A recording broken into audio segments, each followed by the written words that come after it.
process. So with that, take it away. All right. Good evening. We are here representing the Master Facilities Planning Committee, as Sam just said. I am Danelle Kanucky, and I am a teacher at City High. I'm Alex Taylor. I have a product of the Iowa City School Districts. I've got 4 kids that are at various stages, one who is now proudly at Kansas, and the rest are still in the school district. I work for, I own Wolfables Gourmet Dog Biscuit, and I'm here on behalf of the Chamber of Commerce. I'm Joy Walker, and I'm a math teacher at West High, and I'm also the K-12 math curriculum coordinator for the Iowa City School District. And my name is Rod Sullivan. I'm a member of the Johnson County Board of Supervisors. I have 3 children, 2 of whom are graduates of the Iowa City Community School District, and a third who's going to be a junior at City High.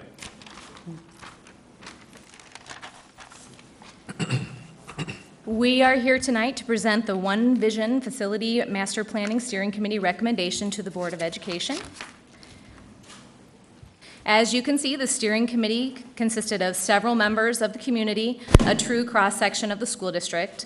We were selected to provide a variety of perspectives, including the entire Iowa City Community School District. The role of this committee was to guide the planning process, to represent the Iowa City Community School District community, to address planning issues, and to finally make a recommendation to the Board of Education. The planning process was developed to achieve the following strategic goals: to align facilities with educational programs, to maximize effectiveness of district resources, to address major planning considerations for the future, including enrollment growth, aging infrastructure, equity, and educational program changes. Our work started on February 25th, although the process technically started quite a bit sooner than that. There were 6 steering committee meetings and then 7 public input meetings. The One Vision process was designed to be a community engagement planning process. To meet this goal, our steering committee guided the process while seeking input from the broader community through a variety of channels, including things such as email, social media, the One Vision website, and MindMixer, as well as a public opinion telephone poll. Our work started with steering committee meeting number 1, which was designed to familiarize all of us with the process that we were going to take. And this slide depicts the planning process, which we learned can be described in 3 questions. Where are we now? Where do we want to go? And finally, how do we get there? And we learned in these meetings that our world is changing exponentially, and it has profound impacts on public education. For instance, the types of jobs that we are preparing students for have changed dramatically since most of our school facilities were designed. This means that our educational programs have changed as well. Here's an example of a typical business education curriculum and how it has evolved. We are no longer teaching shorthand, transcription, and typing 1 through 3. Technology and media literacy are now important business skills for students. Additionally, and as just as important, we are teaching to a new standard. The state of Iowa has adopted the Iowa Core, which is intended to provide students with the skills necessary for a 21st century existence. In addition to foundational skills of reading, writing, and arithmetic, students will need to master other skills, such as critical thinking, complex communication, creativity, collaboration, flexibility and adaptability, productivity, and accountability. We also learned that as educational programs are changing, so too should our environments. And we learned that our form should follow function. Architects showed us the emerging trends or characteristics of a 21st century school that illustrate how students are changing to provide a 21st century education. New schools are healthy. Studies show that healthy buildings have a significant impact on student absenteeism and student performance. They are sustainable, meaning that they meet the needs of today without compromising the ability of future generations to meet their needs. Other characteristics include abundant natural light, Also, a feeling of being safe and secure in school. Buildings that are going to be infused with technology.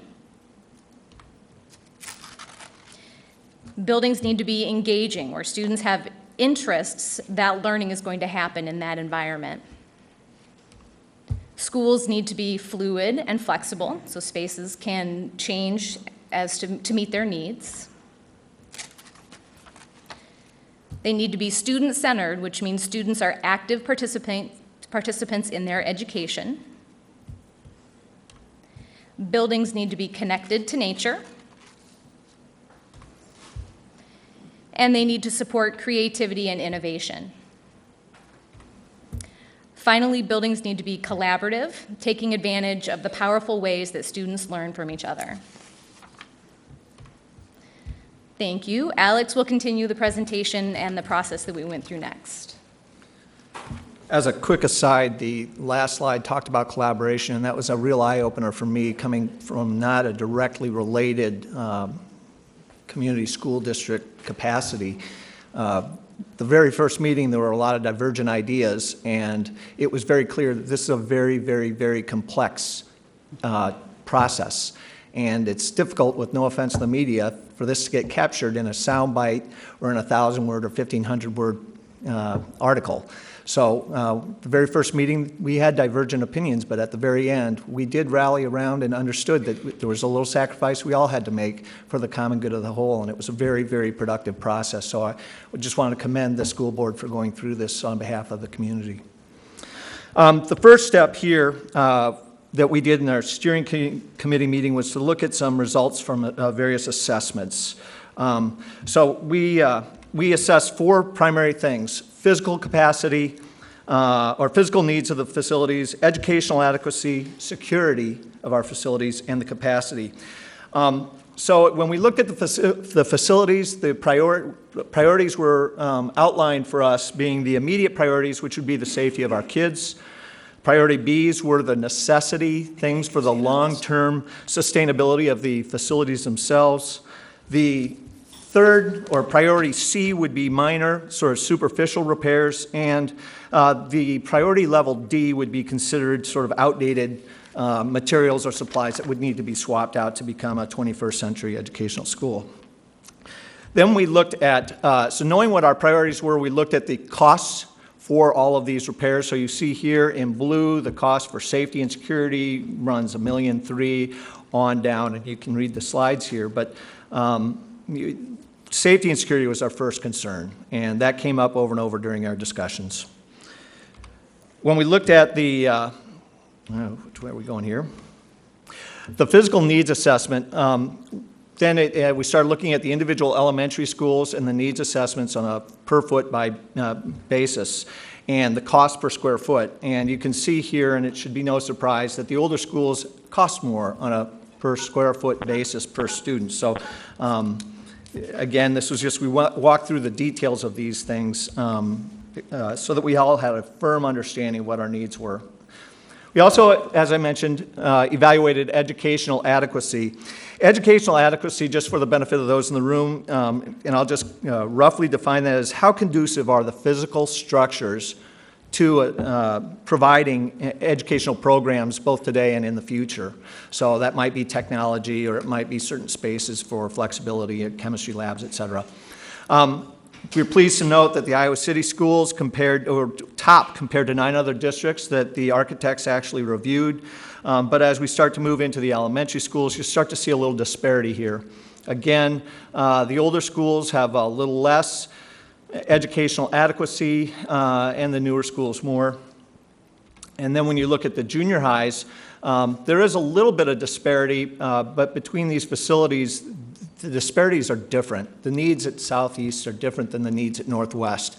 So while they're equitable, statistically, those needs are different. And so the physical needs for adjustments in those schools are different. And you'll see the same thing at the high schools. City High's adequacy and West are very even. Tate obviously is up there.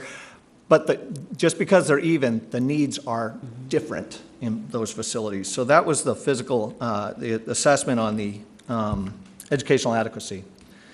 The third criteria assessment we did or looked at and evaluated what are the security issues and the security review of our current facilities. I'm not going to read the slide, but you can see here that progress has been made, and as we know that you folks have begun to take action, remedying some of these security concerns. Probably one of the biggest considerations that popped on our radar as we discussed the various options were student capacity versus the current and projected growth enrollments.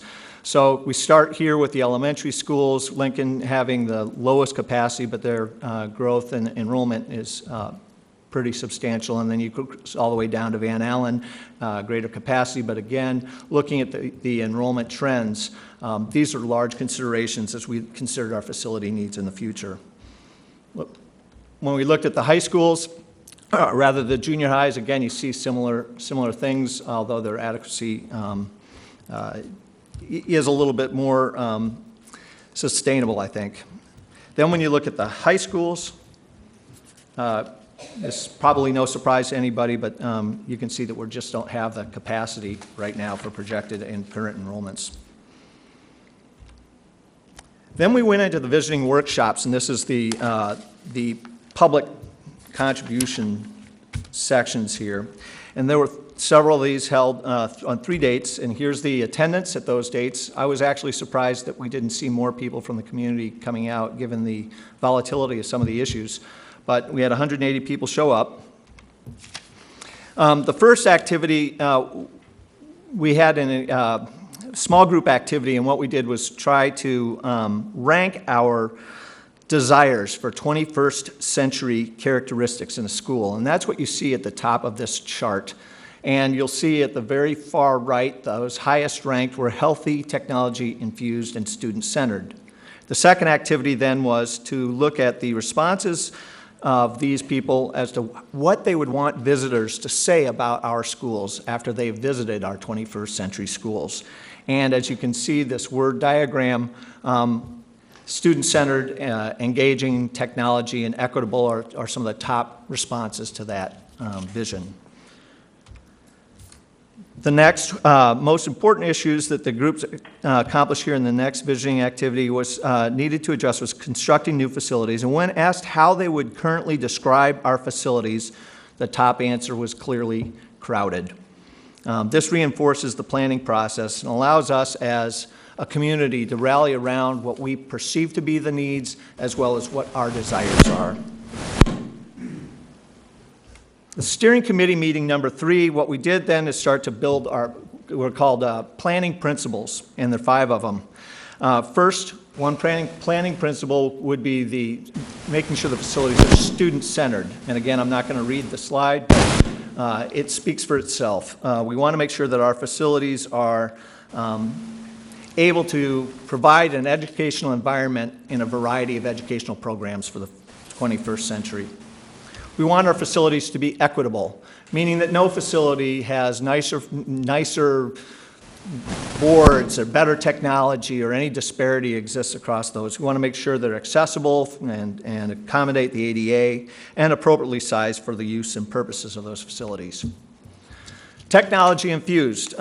There's no denying technology is very much part of our lives today and will continue to take on new forms in the world of education. So we wanted to make sure that Wi-Fi accessibility and sufficient bandwidth were there not only for today's needs but also future needs. And certainly we can't forget that these are neighborhood schools. This is a very important principle that we struggled with and talked at length about, and we hold it very near and dear to the decisions that we made as a group. And last, we want to make sure the buildings are healthy. We're learning so much more. It's so different today than it was when I was growing up, where asbestos wasn't even on the radar. So we have an opportunity now to make these buildings healthy and environmentally friendly, not only to the community and to the environment, but also for learning. So now I'll introduce Joy, who will take it from here. Well, steering committee meeting number 4 was the first committee meeting where components of the master plan scenarios were considered and also discussed.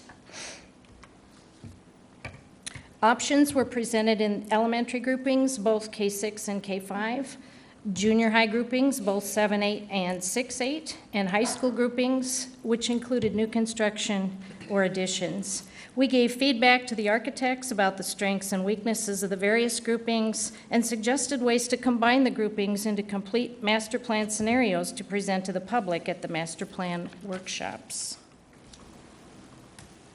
This was the second series of community meetings and the first where the community considered potential scenarios. In total, 39 small groups provided input to help us understand community goals. The work at these public meetings was challenging. People with very diverse opinions had to arrive at consensus on what could be very divisive issues. To everyone's credit, the meetings were productive and provided valuable input.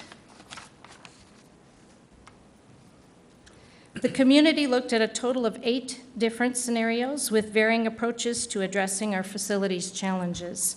Here's what the small group feedback told us. We had some common themes. Don't close neighborhood schools.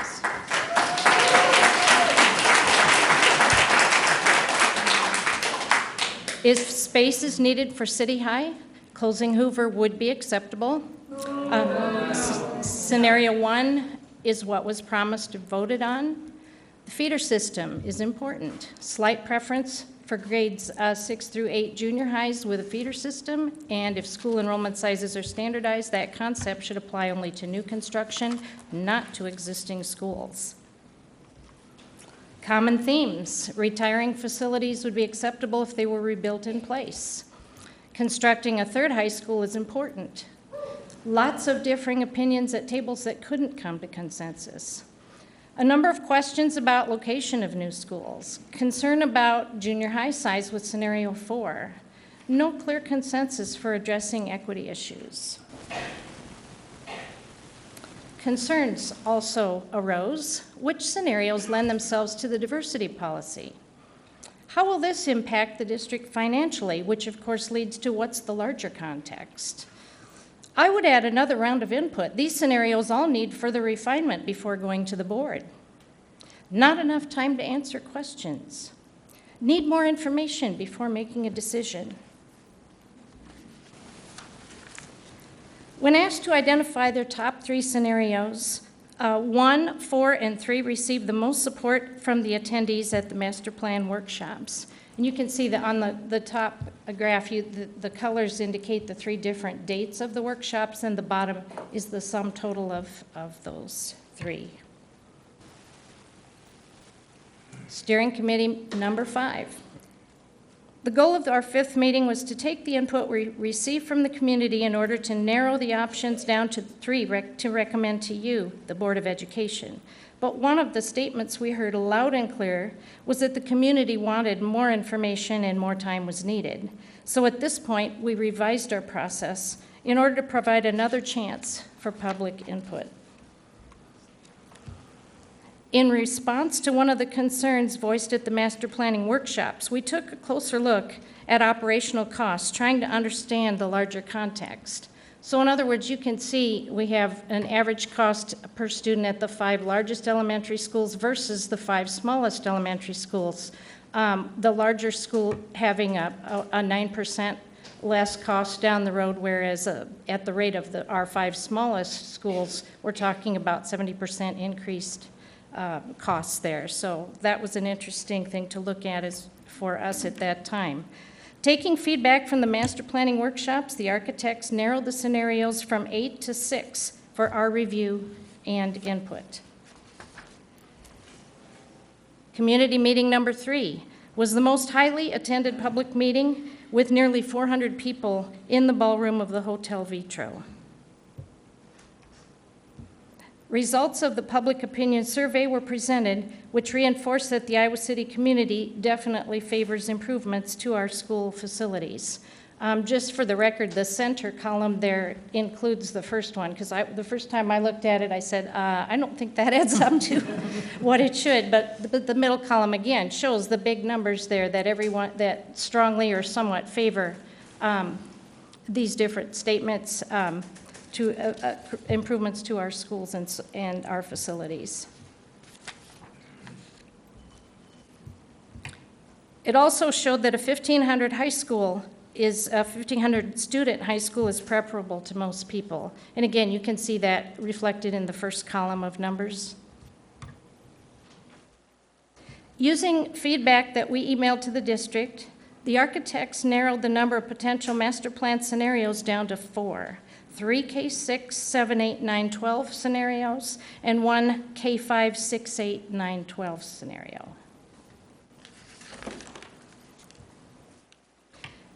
Work activity number 1 had some interesting results. The first work activity there asked participants to rate each scenario for how well they addressed the 5 planning principles, and that was on a scale of 1 to 5. Equitable, right-sized, neighborhood schools, financial efficiency, and 21st century. Here is how each ranked by planning principle. And again, we're talking about ranked on each person went on a scale of 1 to 5 there. And when combining the points for all the principles together, scenario 1 was the highest ranked. You can see 4C was ranked, of course, second. Small groups went to work next, choosing the components of the scenarios they felt were the strongest. The combined results of this work showed a preference for scenarios 1C and 4C. And again, the color coding has to do with the yellow elementary school, the red is junior high, and the blue is high school. So they looked at each scenario with respect to those particular features. And when asked to choose their preferred single complete scenario, again, scenarios 1 and 4 were the favorites. And Rod, I'll turn it over to you. Well, first of all, thank you all for your service. I think we got a lot of insight into just how difficult your job is. And we also, I think it's safe to say the whole committee appreciates the fact that you are taking on this difficult task, because obviously there's a lot of work that needs to be done. So thank you for doing it. Our final steering committee meeting, number 6, we went to work at narrowing things down.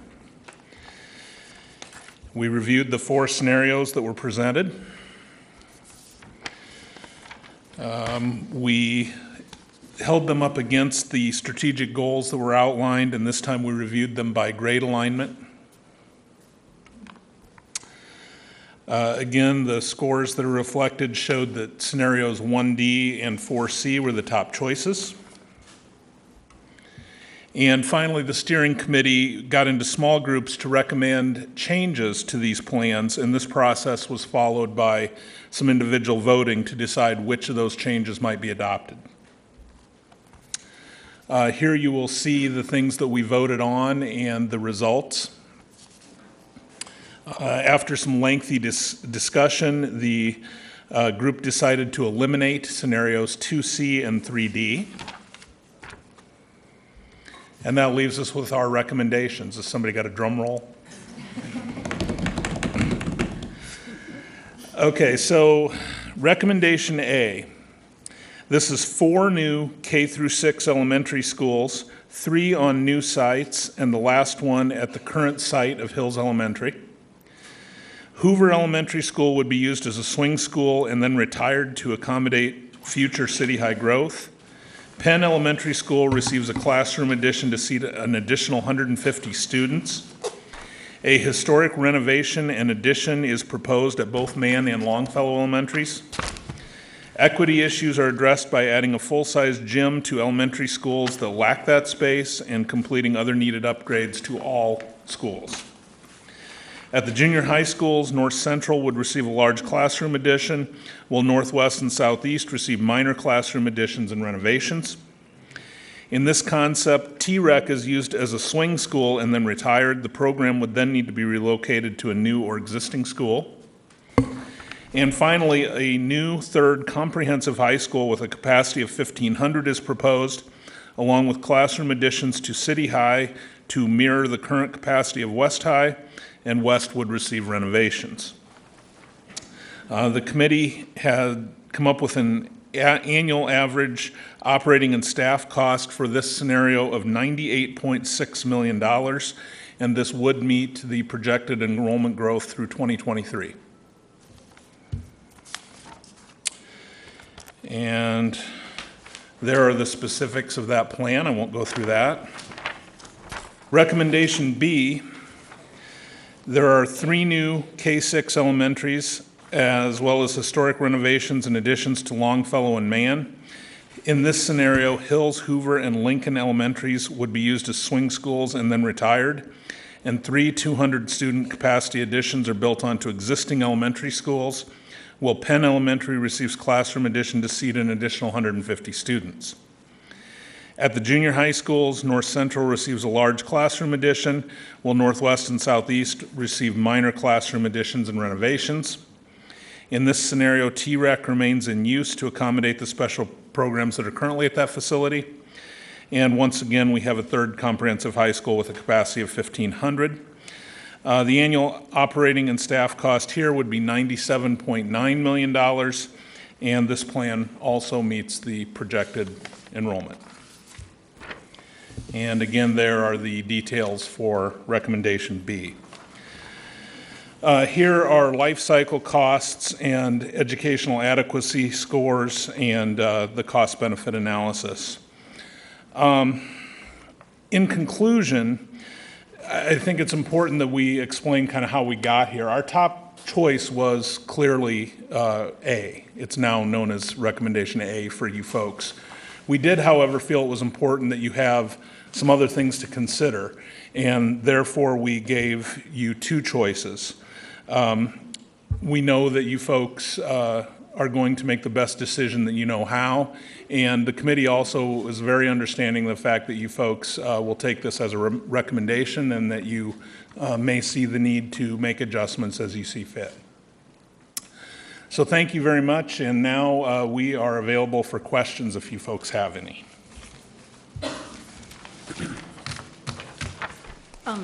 I guess I have a question.